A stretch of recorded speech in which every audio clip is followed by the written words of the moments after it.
Hello again? Last time we talked about reasoning. We learned how facts and logic guide us. Now we'll see how that leads to decision-making. Our choices shape our lives at home or at work. Let's explore how we pick from options, what helps us, and what gets in our way. Decision-making is the next step after reasoning. Good choices matter for careers, health, and relationships. We'll look at models, biases, and social factors. There are different models that show how we decide. Let's check 3 big ones. We list goals, we find data, we weigh pros and cons, we assume perfect information. In real life, that's rare. For example, planning a trip. You compare flight costs, read reviews, and pick the best plan.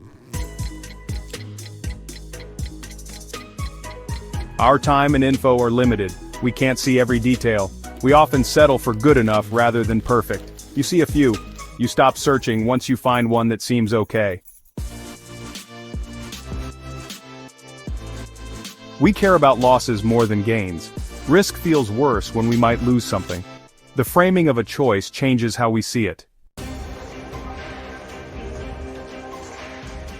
Even with these models, our brains use shortcuts. Let's see how those help or hurt us. Availability. We think events are more likely if we recall them easily. Representativeness. We judge something by how much it matches an idea in our head. Overconfidence. We trust our skill too much. Anchoring. We lock onto the first number or idea we see. Framing effects. We respond differently based on how info is shown. Emotions can push us to act fast. Fear might stop us from taking a smart risk. Excitement might make us jump too quickly. When shopping, a high original price can anchor our minds to think the sale is a great deal. But is it really?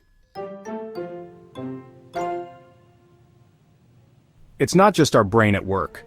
Other factors matter too. Groupthink. We go with the group to avoid conflict. Peer pressure or a strong leader can sway choices. Cultural values may lead to consensus or bold new ideas. Time pressure. We rush when we have little time. Complex info, too much data can confuse us. In an emergency, we rely on quick guesses. To handle groupthink, speak up about doubts. Invite all team members to share thoughts. Decision-making is big. We have models like rational or bounded rationality. We face biases like overconfidence. Social settings and time also matter. Knowing these helps us see where we can improve. In our next session, we'll talk about problem solving. That's where decisions often get structured into steps. I look forward to showing how these topics link together. Thanks for joining me. Pay attention to your next big decision. Spot any bias or time crunch. Try to think it through and see if you can do better. See you next time.